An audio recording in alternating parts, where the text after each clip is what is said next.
Hey guys, in this video I'm going to show you how you can add the screen pulse effect in CapCut PC to your video or your photo. So first you can select your photo or video to the track and just select effect, select video effect and select distortion. Scroll down until you find the screen pulse, just download and add to the track.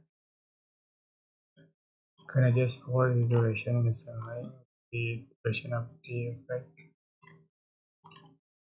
Just for the strength and size, speed, you can see for the final result.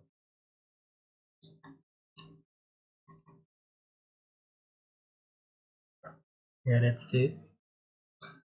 I hope this tutorial was helpful for you guys. Don't forget to like, comment, share, and also subscribe.